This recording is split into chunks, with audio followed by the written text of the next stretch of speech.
മദ്രസ പഠനം എന്നൊക്കെ പറയുന്നത് അതിന് കൊടുക്കുന്ന ഈ എയ്ഡുണ്ട്, അത് തീർച്ചയായിട്ടും ഒരു മതേതര രാജ്യമായ ഇന്ത്യയിൽ ഒരിക്കലും അനുവദിക്കാൻ പാടില്ലാത്തതാണ്. പൊതുവിടങ്ങളിലുള്ള മതവിദ്യാഭ്യാസം നിർബന്ധിതമായിട്ട് നിരോധിക്കേണ്ടതാണ്, ഏത് മതത്തിൻ്റേതായാലും ശരി. അവർ എന്നെ വെട്ടുമ്പോൾ ഞാൻ അതിനെ കാണുന്നത് എൻ്റെ മേൽ പതിച്ച മഴുവിനെ പോലെ അല്ലെങ്കിൽ വാക്കത്തിയെ പോലെ അവരും ഉപകരണങ്ങൾ മാത്രമാണ്. ഞാൻ അവരോട് ക്ഷമിച്ചു എന്ന് പറയുന്നത് എന്നെ ഉപദ്രവിച്ച വ്യക്തികളോട് ക്ഷമിച്ചു എന്നാണ് പറയുന്നത്. ഒരു കോളേജ് അധ്യാപകൻ്റെ കൈവെട്ടാൻ ഒരു സംഘടന തീരുമാനമെടുക്കണമെങ്കിൽ അത് ആ സംഘടനയുടെ ഏറ്റവും തലപ്പത്തുള്ളവർ അറിഞ്ഞിട്ടേ അത് സംഭവിക്കൂ എന്ന് സാമാന്യബോധമുള്ളവർക്കെല്ലാം അറിയാവുന്നതാണ്. എന്തുകൊണ്ടാണ് ഇത് ചെയ്യുന്നത്? എപ്പോഴും അവരുടെ കണ്ണ്, അവരുടെ ലക്ഷ്യം ഈ വോട്ട് ബാങ്കിൽ നിന്ന് മാറാത്തതുകൊണ്ടാണ്. ആദ്യമായിട്ട് ഈ മതവിദ്യാഭ്യാസം ചെറുപ്പത്തിലേ ഉള്ളത് വീട്ടിലായിക്കോട്ടെ, അത് നമുക്ക് നിരോധിക്കാൻ പറ്റില്ല. പൊതുവിടങ്ങളിലുള്ള മതവിദ്യാഭ്യാസം നിർബന്ധിതമായിട്ട് നിരോധിക്കേണ്ടതാണ്, ഏത് മതത്തിൻ്റേതായാലും ശരി. ഇപ്പം ഈ മദ്രസ പഠനം എന്നൊക്കെ പറയുന്നത് പിന്നെ അതിന് കൊടുക്കുന്ന ഈ എയ്ഡുണ്ടല്ലോ, ഗവൺമെൻറ് കൊടുക്കുന്ന കാശ്, അത് തീർച്ചയായിട്ടും ഒരു മതേതര രാജ്യമായ ഇന്ത്യയിൽ ഒരിക്കലും അനുവദിക്കാൻ പാടില്ലാത്തതാണ്. ഞാൻ എൻ്റെ അനുഭവത്തിൽ നിന്ന് പറയുന്നതാണ്. ഈ മദ്രസയിലൊക്കെ പഠിച്ച് ഇങ്ങനെ തീവ്രവാദികളായിട്ട് മാറിയ ആളുകളാണ് അത്. ഞാനും നീതി കൊടുക്കുന്ന ആളാണ്. എൻ്റെ കാശും കൊണ്ട് മതം പഠിച്ചിട്ട് വന്നിട്ട് എൻ്റെ കാലും കൈയും വിട്ടത് ആരാണ്? എൻ്റെ കാശും കൊണ്ടും അധ്യാപകർക്കും മദ്രസ അധ്യാപകർക്ക് പിന്നെ ഫീസ് കൊടുത്തിട്ട് അത് പഠിച്ച് തീവ്രവാദികളായിട്ട് വന്നിട്ടാണ് എന്നെ ഉപദ്രവിച്ചത്.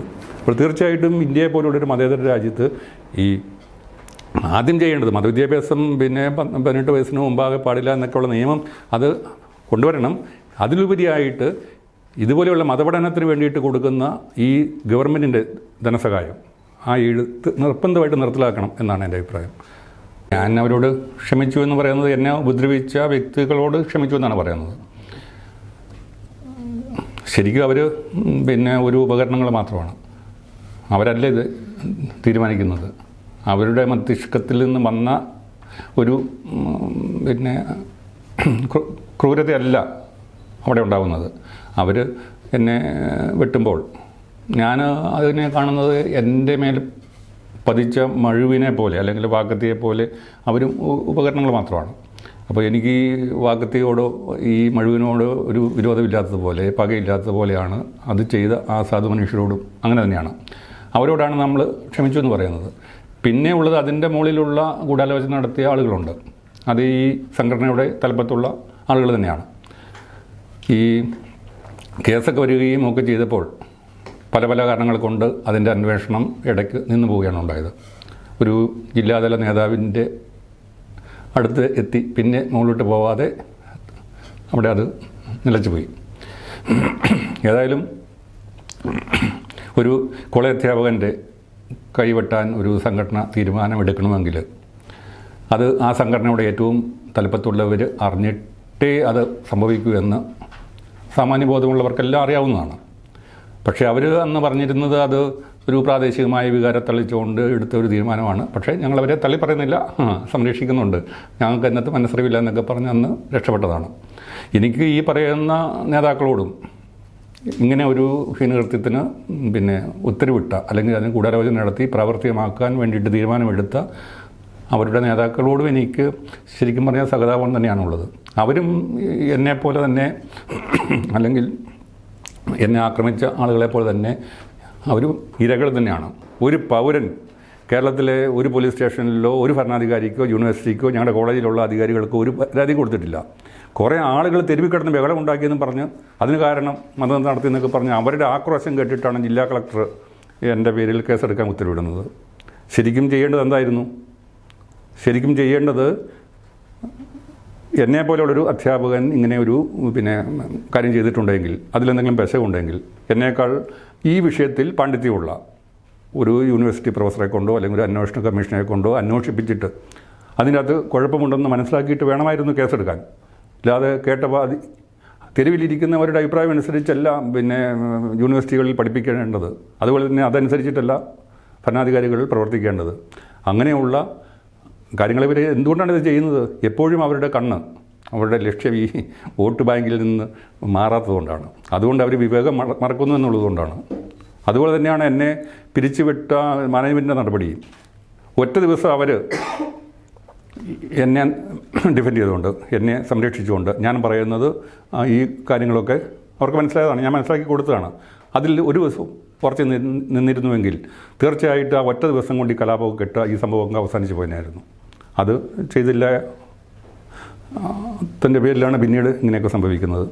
ഇപ്പം നമ്മുടെ ഏതൊരു സിനിമാ കഥയെ എടുത്ത് നോക്കിക്കോളൂ, പ്രതികാരത്തിൻ്റെ കഥകളാണല്ലേ. അതൊക്കെ ഒരു ഗോത്രവർഗ സംസ്കാരത്തിനാണ്. പ്രതികാരം ചെയ്ത് അവസാനം നായകൻ ജയിക്കുന്നല്ലേ. അത് തന്നെയാണ് നമ്മൾ പ്രതികാരം ചെയ്യാനാണ് പഠിപ്പിക്കുന്നത്. അതാണ് നമ്മുടെ മനസ്സിലെല്ലാം ഉള്ളത്. ഇപ്പം ഞാൻ ചെറുപ്പത്തിൽ പഠിച്ച ഒരു പാഠം 1ാം ക്ലാസ്സിലോ 2ാം ക്ലാസ്സിലോ മറ്റുമാണ്. ഒരു തയ്യൽക്കാരനും ആനയും, ഒരു തയ്യൽക്കാരൻ, പാവം തയ്യൽക്കാരൻ ഒരു വഴിയിൽ തയ്ച്ചുകൊണ്ടിരിക്കുകയാണ്, ഉപജീവനമാർഗം അതാണ്. ആ വഴിക്ക് ഒരു അവിടുത്തെ ഒരു ഏതോ ഒരു പ്രമാണിയുടെ വീട്ടിലത്തെ, ജന്മിയുടെ വീട്ടിലത്തെ ആനയെ കുളിപ്പിക്കാൻ കൊണ്ടുപോകും പുഴയിലോട്ട്. അപ്പോൾ ഈ ആനയോട് ഭയങ്കര ഇഷ്ടമായതുകൊണ്ട് ഈ തയ്യൽക്കാരൻ എന്നും ഓരോ പടല പഴം കരുതി വെക്കുകയും ആനയ്ക്ക് കൊടുക്കുകയും ചെയ്യും. ആന അതൊരു പതിവായി. ആന എന്നും വന്ന് അങ്ങനെ പോകും, തയ്യൽക്കാരൻ്റെ അടുക്കൽ വന്ന് തുമ്പിക്കൈ നീട്ടും, ആനയ്ക്ക് പഴം കൊടുക്കും. ആന അത് കഴിച്ചു പോകും. അതിങ്ങനെ കുറേ കാലമായിട്ട് തുടർന്ന് പോരുകയാണ്. ഒരു ദിവസം ഇങ്ങനെ എന്തോ കാരണങ്ങൾ കൊണ്ട് ഒന്നെങ്കിൽ പഴം വാങ്ങിക്കാൻ ഒത്തില്ല, അല്ലെങ്കിൽ എന്തെങ്കിലും തടസ്സം വന്നു, അല്ലെങ്കിൽ അയാളുടെ മൂഡ് ശരിയല്ലായിരുന്നു, ഭാര്യയോട് പിണങ്ങിയിരിക്കുമായിരുന്നു.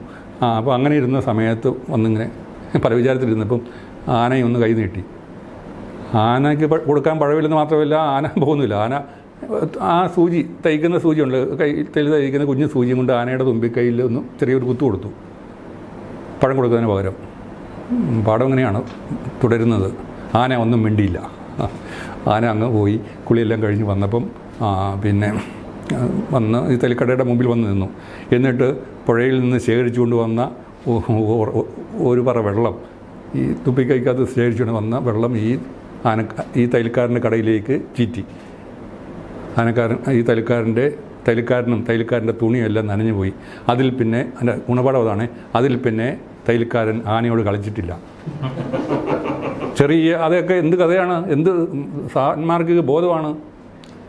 അതുവരെയും ഒരു ഉപകാരമില്ലാത്ത ഒരു ആളൊക്കെ ഈ വീട്ടിലെ പിള്ളേരെ പോലും പട്ടിണി കിട്ടിയിട്ടേ ഈ ആനയ്ക്ക് ഈ പഴം കൊടുത്തുകൊണ്ടിരുന്ന ഒരു ദിവസം കിട്ടാതെ വന്നപ്പോൾ ആന അതിന് പ്രതികാരം ചെയ്ത കഥ, ആ കഥയൊക്കെയാണ് പഠിപ്പിക്കപ്പെടുന്നത്.